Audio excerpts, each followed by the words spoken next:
할렐루야. 오늘 사사기 마지막 20장, 21장. 지금 사사기가 끝나고 있습니다. 이 마지막 두 장은 이스라엘의 내전. 지난 시간 기브아 죄악에 분노한 이스라엘 11지파가 베냐민 지파와 전쟁을 벌이는 그런 이스라엘의 내전을 담고 있습니다. 싸움은 어떻게 시작됐느냐? 정의처럼 시작됐습니다. 근데 전쟁이 끝난 이 모습은 정의의 회복이 아니라 또 다른 혼돈이었다. 사실 오늘 본문은 읽기가 좀 불편합니다. 전쟁의 참혹함도 있고 또 충동적인 서원의 결과도 있고 또 그 서원을 지키려다가 벌어지는 또 다른 폭력도 있습니다. 그러나 그런 불편함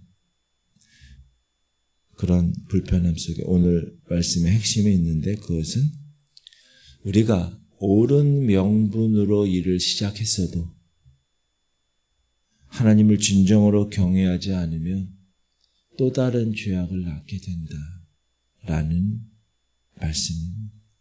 오늘 사사기 마지막 문장,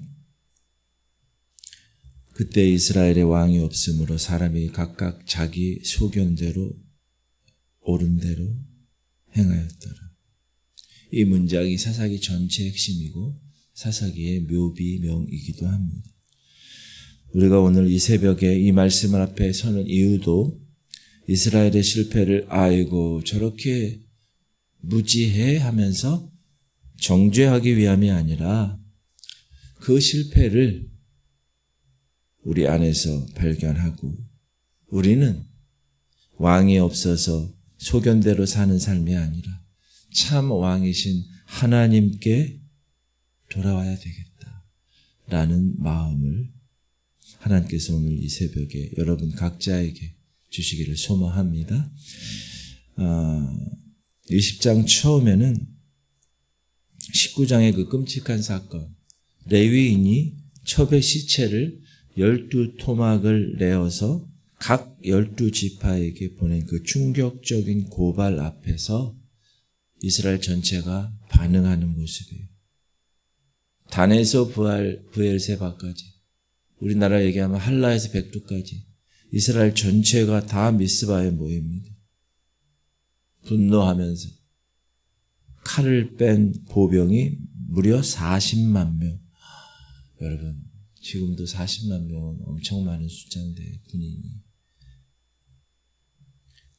이에 모든 이스라엘 자손이 단에서부터 브엘세바까지와 길르앗 땅에서 나와서 그 회중이 일제히 미스바에서 여호와 앞에 모였으니 온 백성의 어른 곧 이스라엘 모든 지파의 어른들은 하나님 백성의 총회에 섰고 칼을 빼는 보병은 40만 명이었으며 이렇게 다 모인 총회 앞에서 그 주인공인 그 레위인이 진술을 하죠. 기브아에 있었던 일들을 진술합니다. 근데 그 진술을 들어보면 사실과 조금 다른데 그는 기브아 불량배들이 내 첩을 죽였다고 얘기하죠. 기브아 사람들이 나를 치러 일어나서 밤에 내가 묵고 있던 집을 에워싸고 나를 죽이려 하고 내 첩을 욕보여 그를 죽게 한지라. 사실은 레위인이 기본 사람들에게 첩을 내준 거죠. 첩을 내준 거는 레위인입니다. 그러나 그는 자신의 책임을 슬쩍 감추지. 사랑하는 성도님들, 열받는 것, 분노하는 것은 쉽습니다. 그러나 자기 성찰, 자기를 돌보는 것은 이렇게 인간은 어려운 것입니다. 공동체 죄악에는 분노합니다. 그러나 자신 안에 있는 죄는 보지 못하는 것.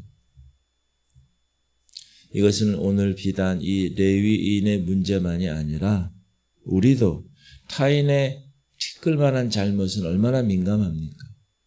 그러나 내 안에 들보 같은 잘못에는 무감각할 때가 너무나 많이 있다. 그리고 나서 8절부터는 이제 베냐민 지파에게 불량배들을 좀 요구하죠. 그리고 온 이스라엘이 제비를 뽑아서 순서를 정해서 기브아를 치기로 결의합니다.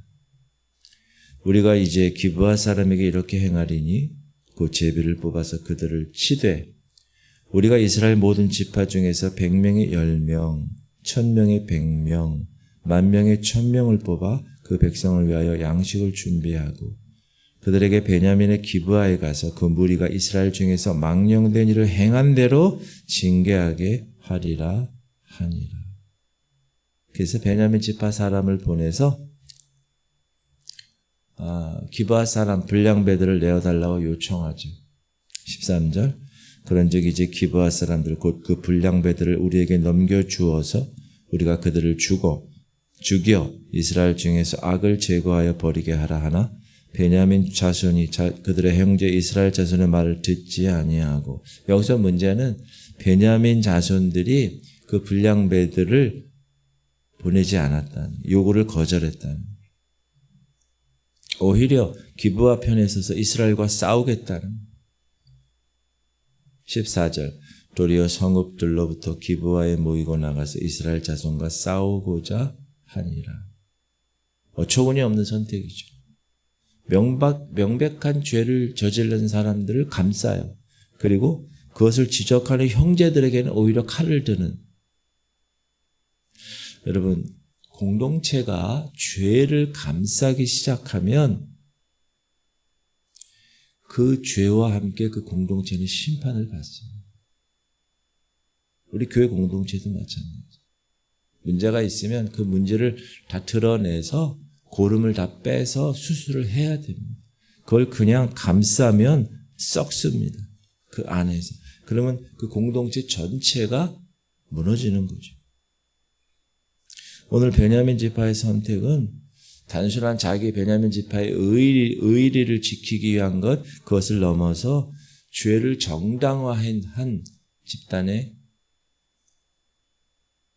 선택이었다라는 것입니다. 그래서 20장 18절부터 이스라엘은 전쟁 전에 하나님께 물어요.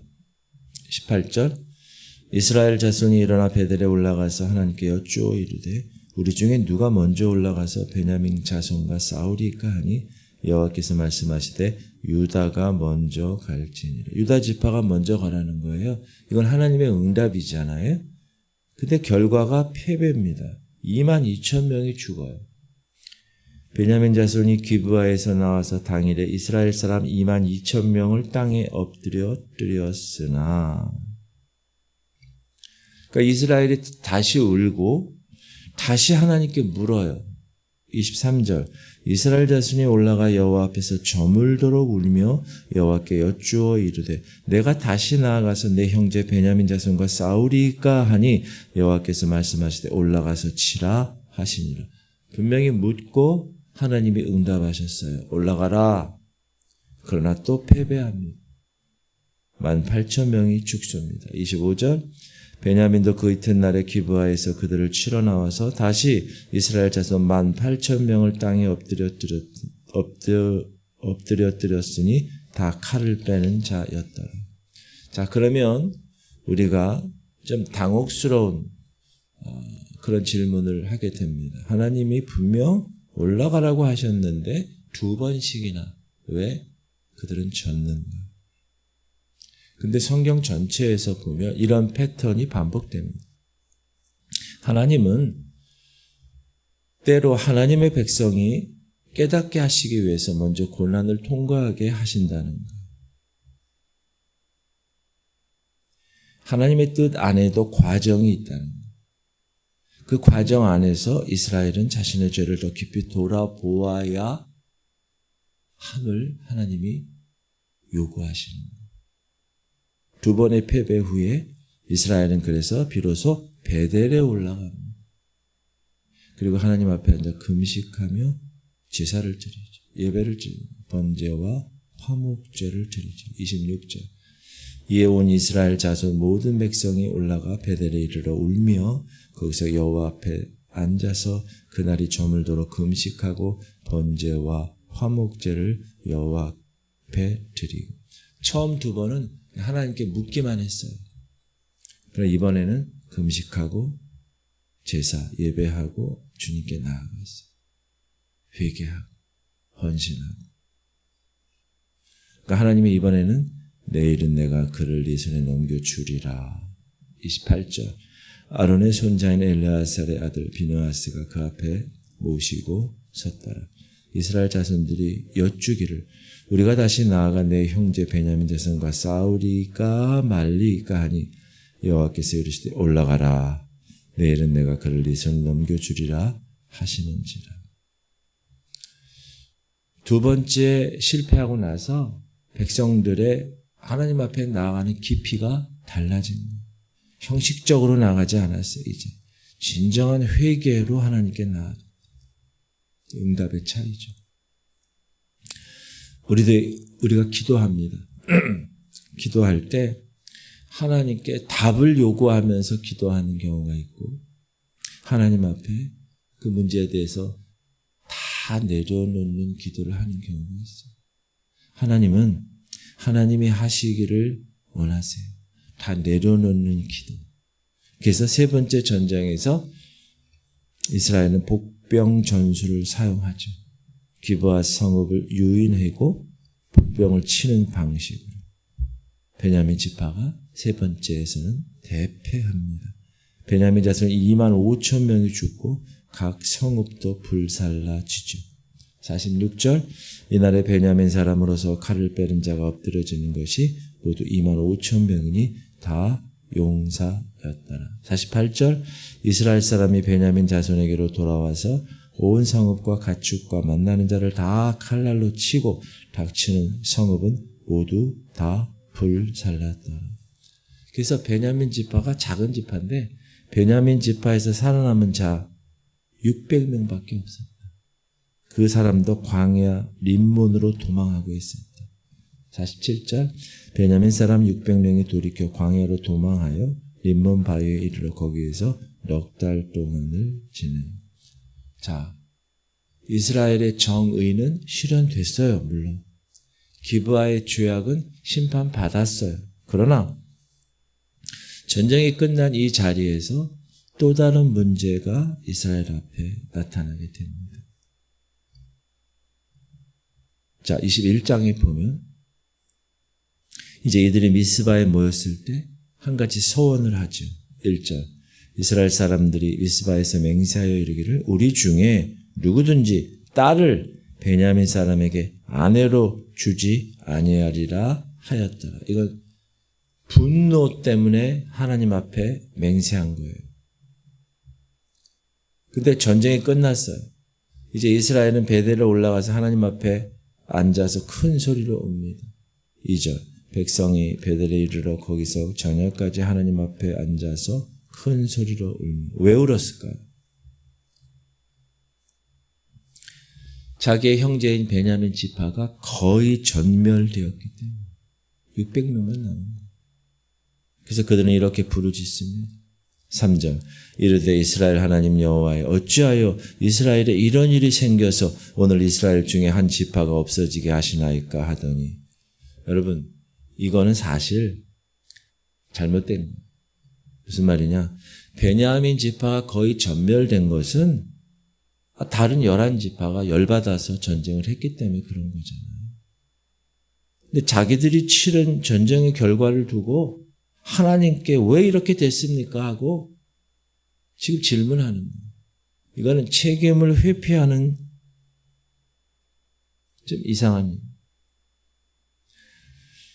사랑하는 성도들, 우리는 종종 자신의 선택의 결과가 있어요. 자신이 선택한 거예요. 근데 그걸 하나님의 문제로 돌리는 경우가 많아요. 내가 한 말, 내가 한 거예요. 내가 한 결정, 내가 선택한 거, 내가 맺은 서원, 그 결과를 놓고 하나님 왜 이렇습니까? 이건 진정한 기도가 아닙니다. 회피, 책임을 회피하는 기도죠. 이스라엘은 그래서 베냐민의 남은 600명 어떻게 해야 돼요? 구해야지. 그들을 구하려면 어떻게 해요? 아내가 있어야지, 아내들이. 그래서 한 가지 방법을 찾습니다. 어떻게 할까 하다가 지금 모든 지파가 다 미스바 총회에 다 모였는데 올라오지 않은 성읍이 있었다. 그 성읍이 야베스 길르앗 성읍이에요. 사람들.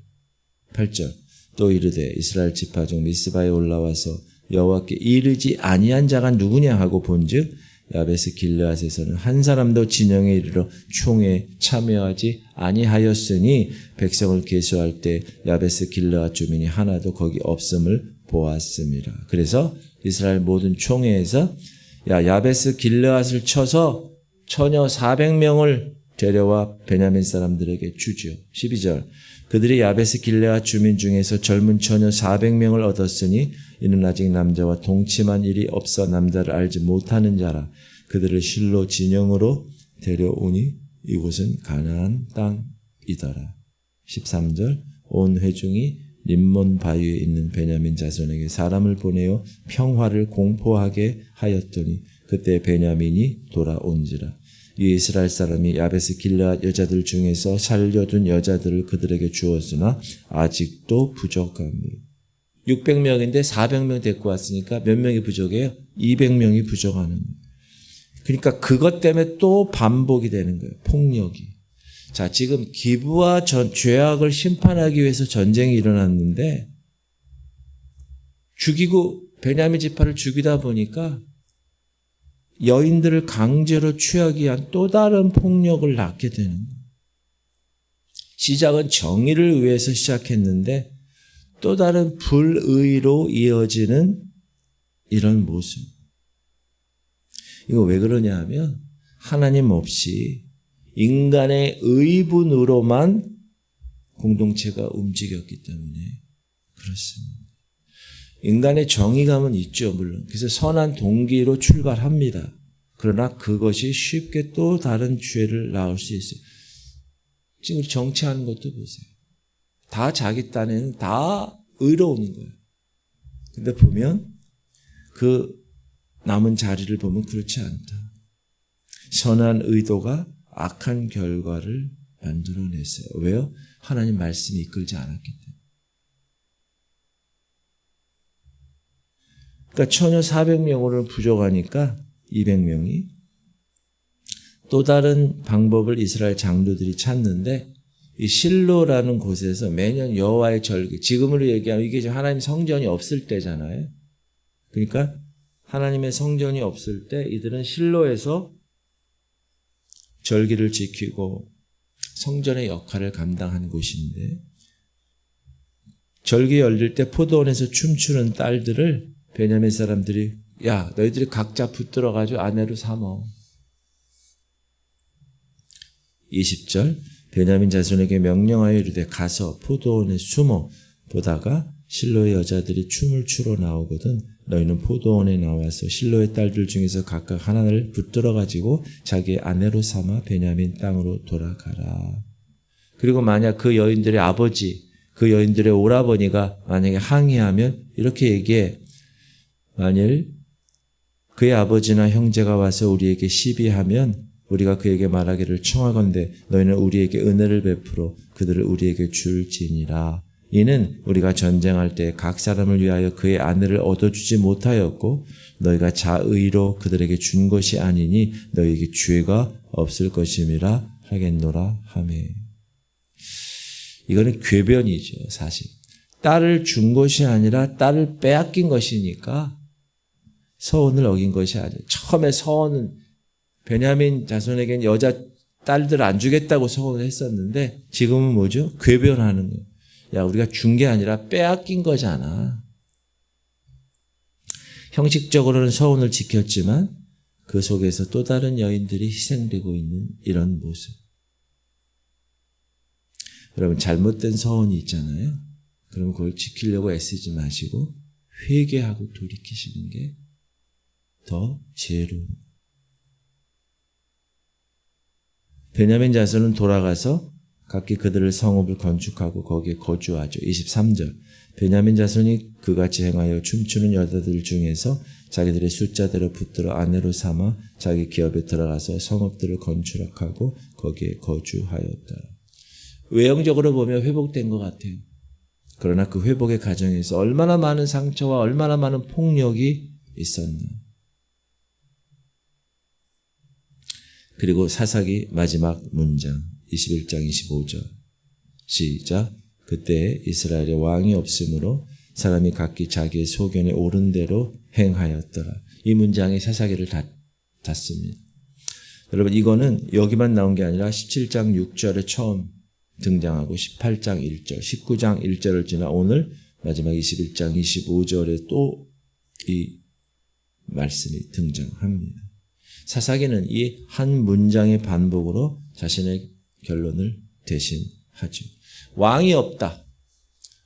정치적으로 공백 기간이야? 아니요. 그게 아니라 하나님이 택한 백성에게는 하나님이 왕인데 하나님을 삶의 왕으로 인정하지 않은 영적 상태를 이야기합니다. 이스라엘은 하나님의 백성이었고 하나님의 이름을 불렀고 하나님께 제사를 드린 존재지만 겉으로는 그러나 실제 삶의 결정에서 하나님은 왕이 아니었다. 자기 자신이었다. 자기의 소견, 자기의 감정, 자기의 이익에 따라 생활했다. 여러분 사사기 전체를 관통하는 패턴, 제가 이거 처음에 사사기 시작할 때 이 그림 보여드렸어요. 범죄하면 심판하고 부르짖어서 구원하고 또다시 범죄하고 이 악순환이 반복되다가 사사기는 끝납니다. 하나님 보시기에 회복은 없었습니다. 마지막 장면은 여전히 혼돈입니다.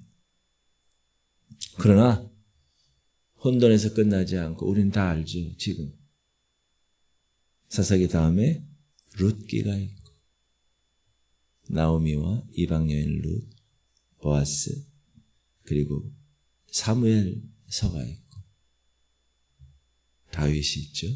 궁극적으로 왕이신 예수 그리스도가 오십니다. 이 사사기의 어둠은 하나님 이야기 끝이 아니라 우리에게 절대적인 왕이 필요하다는 것을 가르쳐주고 있고 그리고 진정한 왕은 사람이 아니라 하나님이시라는 것을 온몸으로 가르쳐주는 말씀입니다. 세 가지 우리에게 주시는 말씀 붙들겠습니다. 첫 번째는 명분이 옳아요. 그러나 하나님 앞에 겸손하지 않으면 또 다른 죄가 이어진다. 이스라엘은 기브아의 죄악에 분노했어요. 그 분노는 정당했습니다. 그러나 그 정당한 분노가 지금 야베스 길르앗 학살, 실로의 딸들의 납치로 이어지죠. 의분은 필요합니다. 그러나 의분이 하나님의 말씀의 인도를 대체시키지 못한다. 꼭 기억하시고 두 번째, 두 번의 전쟁에서 이스라엘은 형식적으로 하나님께 물어요. 세 번째에서야 금식하고 제사하며 진정으로 나아가요. 여러분 우리가 기도 응답받지 못하는 것이 하나님이 응답하지 않아 주셔서 하나님의 침묵 때문이 아니라 우리가 하나님께 충분히 깊이 있게 나아가지 않았기 때문이라는 것이죠. 오늘 기도하실 때 여러분 깊이 기도하세요. 여러분 자녀를 위해서, 여러분 가정을 위해서, 직장 일터를 위해서 기도할 때 충분히 기도의 깊이가 있기를 축원합니다. 세 번째는 나의 삶에서 하나님의 실제 왕인가 점검하실 수 있길 바랍니다. 사사기의 이야기는 여러분 악한 사람들 이야기가 아니에요. 하나님 백성이고 하나님을 아는 사람이고 예배를 드리는 사람이에요. 그러나 각각의 소견대로 살아갔다는. 오늘의 나의 결정, 내 24시간의 나의 선택이 정말 실제로 하나님이 왕으로 내가 그 분의 소견에 순종하는 삶인가, 아니면 내 소견에 순종하는 삶인가를 점검하시기를 바랍니다. 우리가 입으로는 주님을 불러요. 형식적으로 예배는 드려요. 그러나 삶에서는 각자 소견대로 살지 않았는가 한번 점검하실 수 있기 바랍니다. 사사기는 우리를 절망하기 위해서 만든 책이 아니라 우리에게 왕이 필요하다는 것을 가르치기 위해서 쓰인 책입니다. 그리고 그 왕은 신약시대를 살아가는 우리에게는 이미 2000년 전에 오셨고, 고난주간을 맞이하는 우리에게는 십자가가 분명히 우리에게 주어졌다는 거예요. 그래서 그분이 우리를 살려주셔서 우리는 이제 다시 살아난 거듭난 백성의 모습으로 살아간다. 그러니 이제는 내 삶의 기준이 말씀이 되고 그분의 통치가 내 삶을 이끌고 왕이신 그분 앞에 무릎을 꿇는 그런 모습으로 살아야 된다라는 것을 가르쳐주고 계십니다. 우리 기도할 때 하나님, 의로운 분노가 하나님 말씀을 대체할 수 없군요. 형식적인 기도가 아니라 진정한 깊이 있는 기도를 하게 하시옵소서. 하나님, 내가 신앙인입니다. 하나님 백성입니다. 근데 내 소견대로 지금 살아가고 있지는 않은지 점검하게 하시고, 우리 할인이 병원에 아직 있어요. 기도해 주시고, 민우를 위해서 기도해 주시고, 또 한계령 성도님 수술에 휴 좀 없게 하시고, 김덕승 원사님 발 부러진 거 잘 아물게 하시고, 최영자 원사님, 김은희 원사님, 강웅래 원사님, 김원영 원사님, 김한나 원사님, 김사람 원사님, 그리고 김인상 성도, 민경원 성도, 이선미 집사님, 한행숙 원사님, 강경숙 원사님 위해서 통성으로 기도할 때, 하나님, 이 사사기 마지막 장을 읽으면서 이스라엘 이야기가 나의 이야기입니다. 입으로는 주님 섬기고, 입으로는 설교도 하고, 입으로는 주님을 입에 달고 사는 것 같지만 내 삶에서 나는 각자의 소견대로 살지 않았는가. 하나님, 오늘도 우리의 결정을 주님 말씀 앞에 내려놓게 하여 주옵소서. 우리 주님 이름 부르고 통성으로 기도하겠습니다. 주여, 할렐루야. 하나님 감사합니다. 오늘로 주께서 사사기 마지막 장을 우리에게 말씀하심을 감사드립니다. 하나님, 명분은 정당했지만 그 의로운 분노가 하나님의 말씀, 하나님이 요구하시는 것을 대체할 수 없음을 깨닫습니다. 하나님의 그 말씀이 우리에게 살아있어 운동력이 있어